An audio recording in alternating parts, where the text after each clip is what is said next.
Hey, it's you! Come on in and join us! We're going to discover a new Ouddiction today with Ariana and Evans. It's a beautiful morning with the Barbershop Duet. Hi, I'm Marcus Klinger with Klinger Vocal Studio. And I'm Sarah Vincent with Sarah Vincent Virtual Pilates. But on Wednesdays and Saturdays. We are the Barbershop Duet! Hey, y'all, come on in. Thank you for being here and finding our little barbershop. If you happen to be here during one of the live premieres, why, come on in the live chat and meet the Whiff Pack, a cool group of folks hanging out from all over the world. They'd love to meet you, too. They would. And speaking of the Whiff Pack, our friend Shave Trooper, who's a member of our Whiff Pack, just started his own YouTube channel, so go check it out. Yeah, y'all, it's right here. We were there today to see his first episode and to see him hit his first 10 subscribers. If you are fans of Star Wars or wet shaving, you could do a lot worse, and he's an awesome guy. And what is our soap today? Our soap today is Ouddiction. It's been a while since I first saw this go by, and I think we are finally educated enough to understand what this is all about. Along with Indigo Oud from Shannon's The Pillars of the Shaving Community when it comes to Oud, and we meet this one today. Here it comes.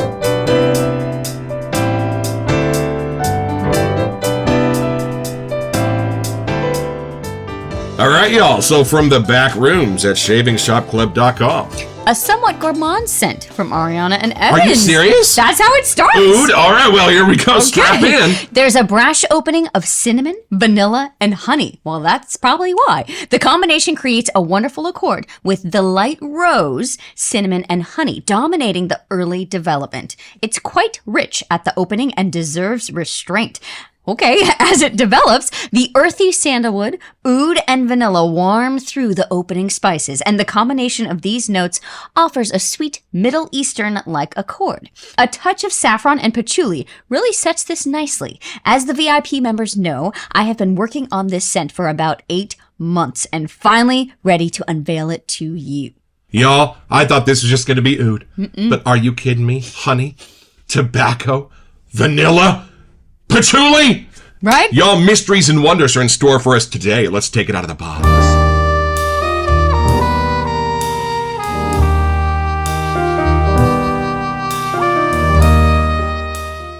All right, y'all, this is how they come from AE Grooming, and you did not see Ascot and Tweed. We're going to hang on to that for our St. Patty's Day episode, of course, but you did see Ouddiction. Look at that label. See if I can y'all. find it in here. Simplicity at its finest. Woo! And here are our perfect friends. Yeah. I think we are ready for a first impression.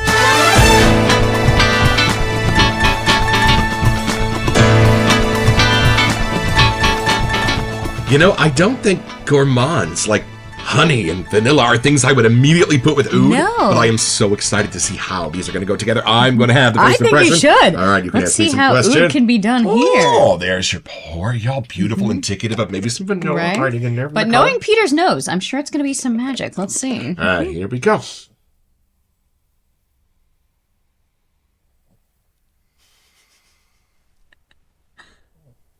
Yeah. No worries. Y'all, my nose from the beginning of this journey was kind of trained that oud was dark and danky. Look at my face. This is the opposite of dark and danky. This is beautiful. This is where oud becomes a floral. I don't know how better to say that, but that's the direction this takes. A light side, and not in intensity, in spice. That's what the saffron, that's what all of those beautiful other notes we're doing in this. Oh, hold on. Y'all, so all of those other beautiful scent notes that were swirling around in this are what he's using to set the bar. The oud doesn't get to go under those and become some giant dark stage that they're all dancing on. No. It doesn't go as dark as the other spices do. So the spicy part of the oud can bind with each one of those without having to go too prominent or too dark. And you really get to explore the character of the oud because it's matching those other notes. Wow. I really thought, maybe because of the label too, the color on the label, that this was going to start really dark and all of those other notes were going to be there to lighten it up. But that's not what this is. The oud itself has lightness to it. Beautifully done. I need a couple more whiffs. Yes, Excuse me for a second. Well, but he did mention like a gourmand version, so I'm curious if that's coming through. Absolutely. And there's two sides to this.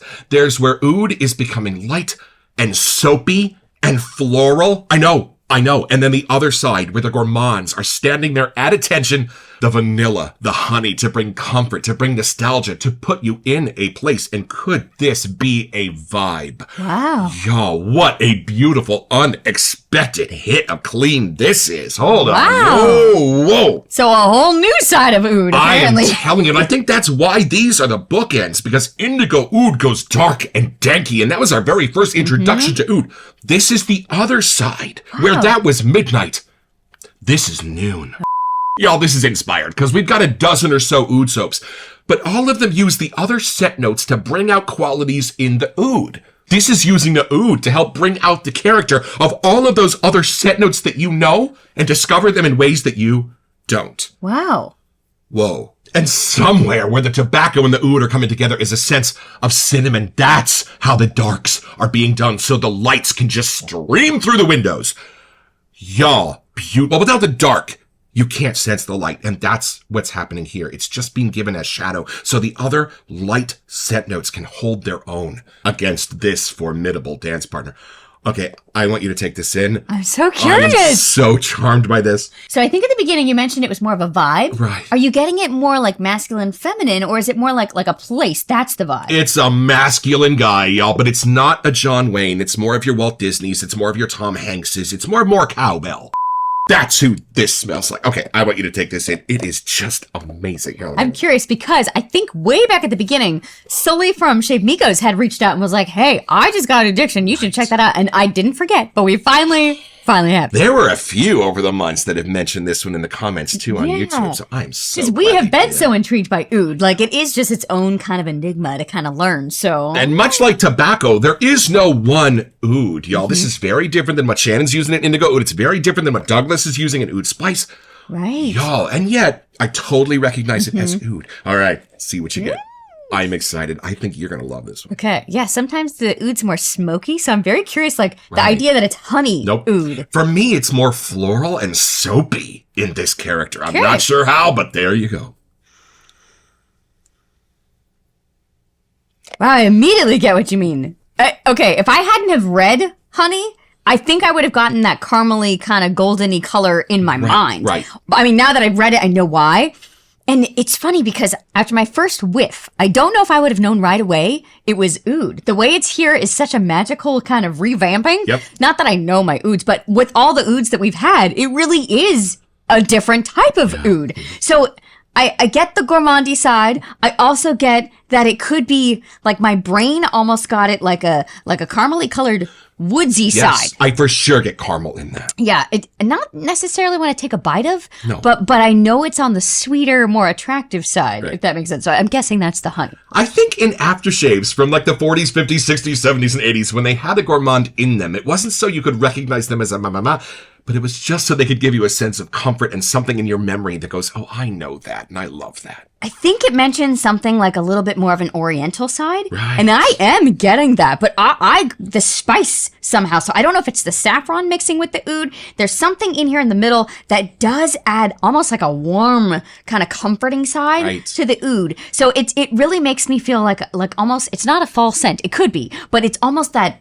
vibe to me. Like you were mentioning a vibe earlier. Yes. I get that cozy, warm, comforting kind of feeling coming through. And that beautiful, rich swirl of the Middle Eastern spices that he referenced there. Not too dark, but in a beautiful, clean, floral, soapy way. Somehow it's where those opposites are pulling against each other. I do get more a masculine side. Not that it has to be. Like, I feel like if I put it on me, like maybe later with the splash, the rose, the other honeyer sides might come out more. Right. But here, first whiff, I would picture this as a gentleman walking by. It doesn't have to be, but I do get more of just a gentle masculine. And you know, a man with an air of mystery. Yes. I used to work at a magic nightclub, and your Thurstons, your Howards, you Houdinis, they generally don't walk around in overalls with a giant grin on their face. No, they have an air of mystery. They're in a tuxedo with a flower that might squirt something at you.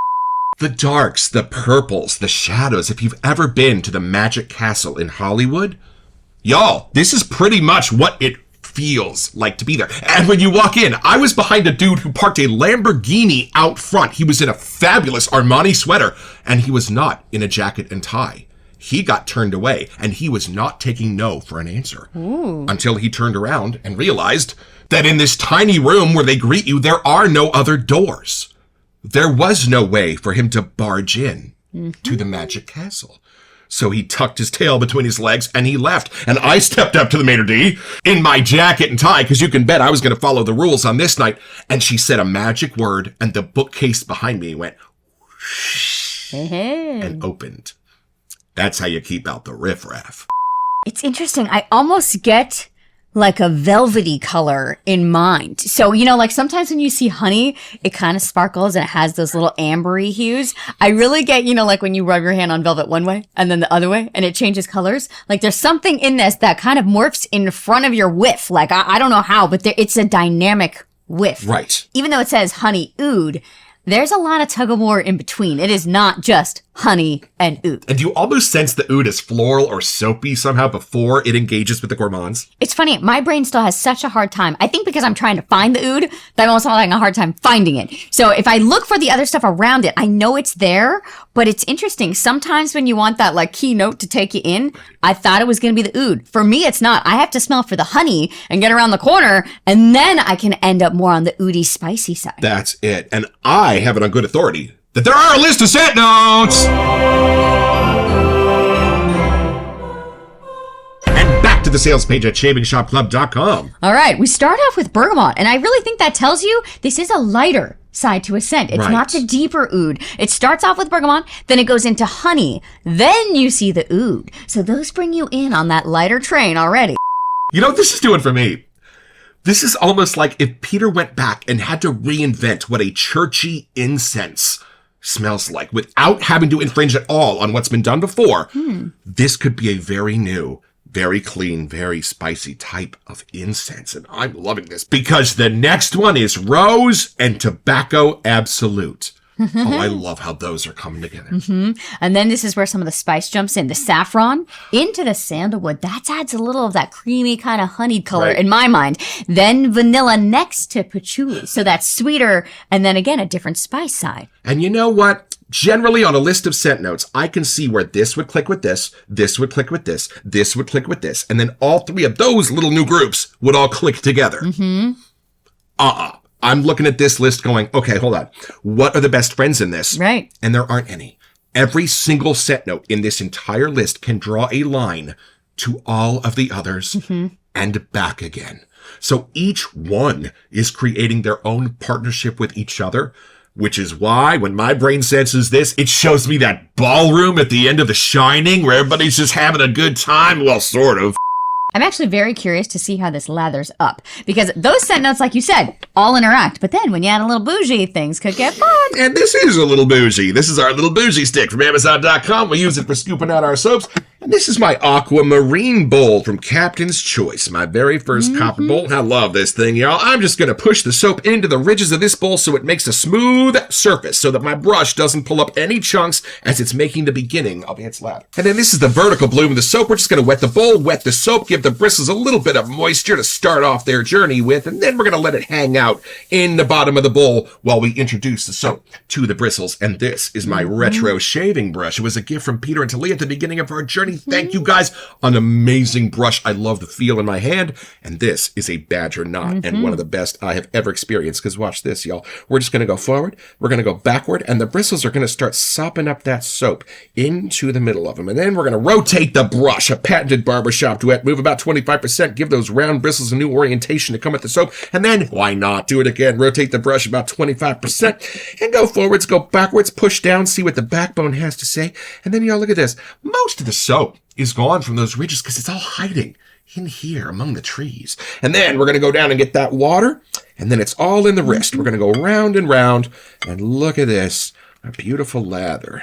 It's going to start to take shape. A few moments later. Ooh, that lather is coming alive. Oh, I love it when I can actually feel the consistency of the lather pushing back against the brush in the bowl, because that's how you know you're about ready. And y'all, this is something you only find here in the Barbershop Duet. This is the Oudie and the Blowfish whip on 3, 1, 2. Y'all. Yeah. Y'all! Oh, that opened up more. Unbelievable, the spice in this, the tobacco, the florals, and how everything is just matching with each other. I don't know where the saffron starts and the rose ends. This is amazing. Yeah, I feel like that just became much more of like it bloomed vertically. Like the Right. scent itself just expanded so you could get all the different layers and interactions of everybody crossing each other. And as soon as I zero in on that rose and look for its sweet, that's what introduces me to the sweets in everything else. And the very last one is this pretty prominent sweet hiding inside the oud that takes you back to the top of the roller coaster and starts you off on your journey again. There is a ton of movement to this, y'all. And when we watch our old Shaving with Sharky videos, we love to see how that lather used to coat Peter's face. And y'all, while we don't do shaving here on the Barbershop Duet, whoo, I might take some of this lather over here to your moneymaker. Look at that. Y'all, what do you want from me? I did a little bougie spray on my face, and look how beautiful this goes. Ooh, and this is the K2E base. We haven't done this one in a while. I am really smelling the concept of honey, which I thought was kind of hard to do, but I'm really getting that here. And y'all, generally, when we sense honey as a scent note, it's familiar. I know that scent oil, and there's a little bit of a bitterness to it, too. Not this. I have not experienced this sort of honey before. Right, the And amber this- sweetness right, side. It's wild. Almost floral. In the honey, too. I think it helps with the rose. Like, they're friends. Maybe because bees like flowers and honey and all the things, but it's working. Practical. And y'all, the algarwood tree is from Southeast Asia. Let's take this down a little bit.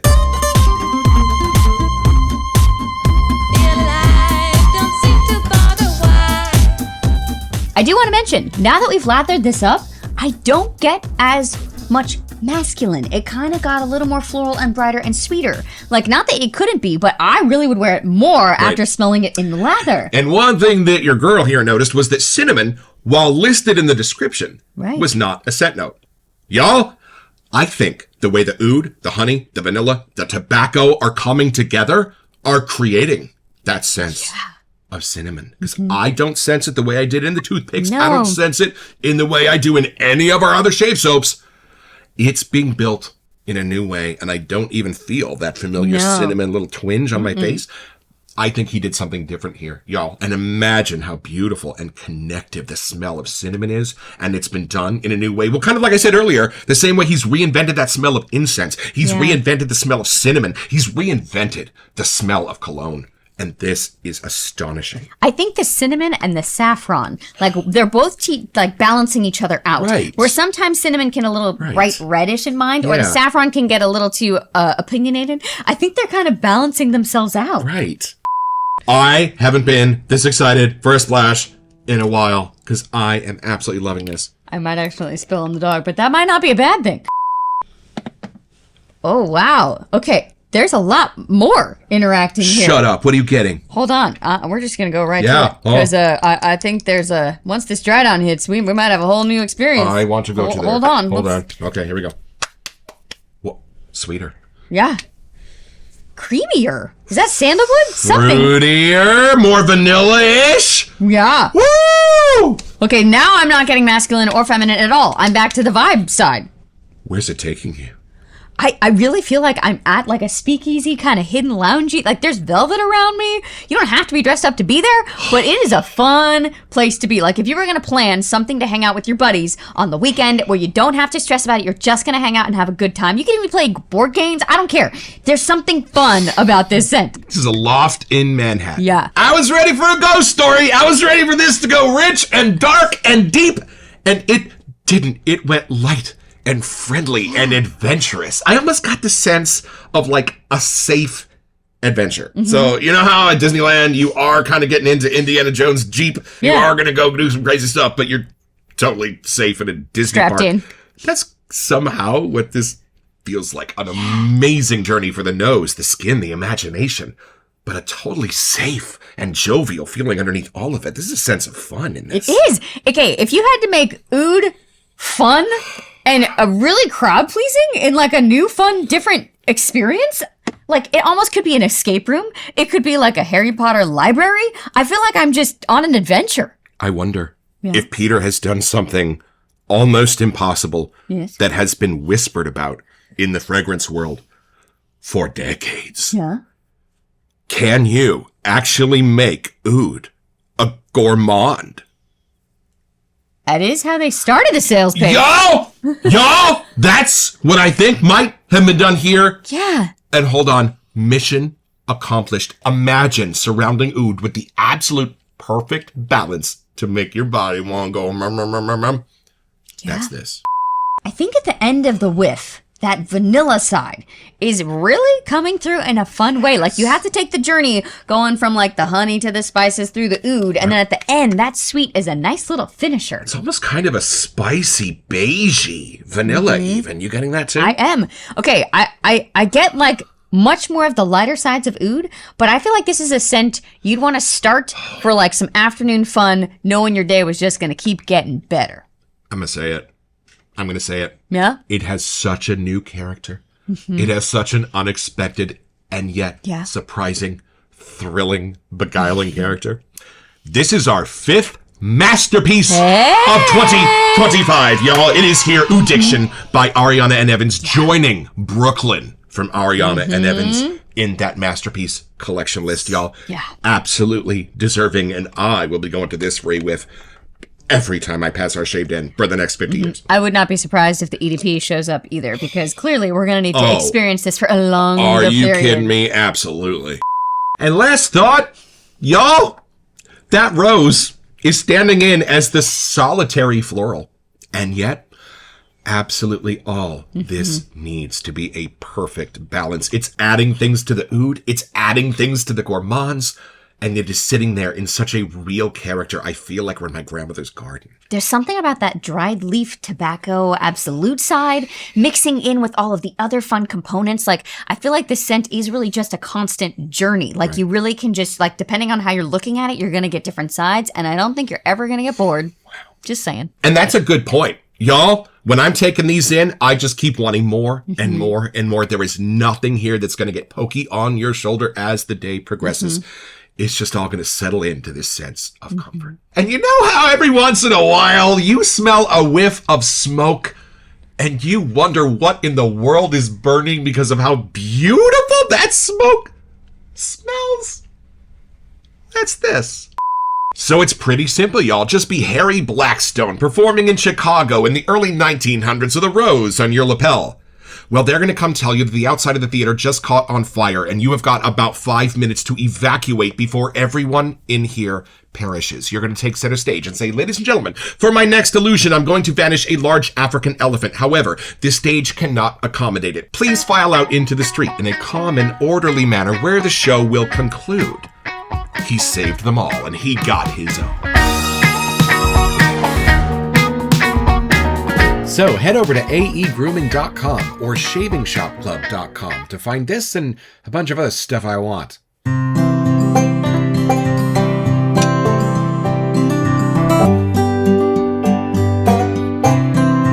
Well, I've had my shave, y'all, with Ouddiction. And listen, twice in my life I have smelled a cologne so good I have actually been brave enough to ask the person, what are you wearing? And I've been gate-kept both times. This would draw that out of me with a quickness. The first time I smelled this, it was somehow familiar, like you're meeting somebody who's gonna be your best friend. Nothing of this gets pokey over time. They have taken oud and given it the most crowd-pleasing nature. It is just so clever, I can't even see straight. And the lather, incredible. Thank you, Ariana and Evans. We will be back.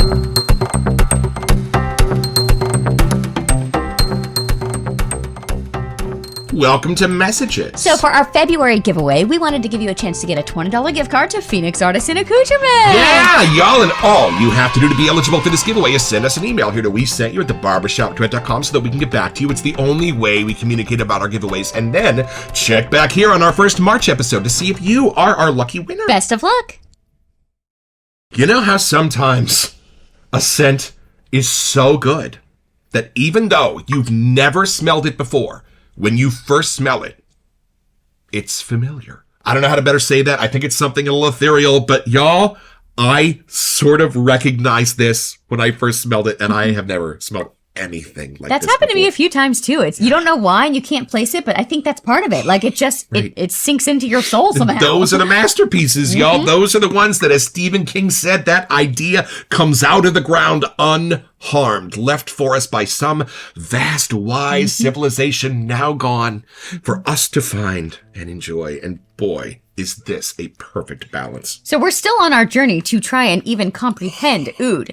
And I think this just fueled the fire in a whole new way. This almost sent me back like 6 months because how beautiful it is. I'm wanting the dank and I'm getting the gorgeous. You never know.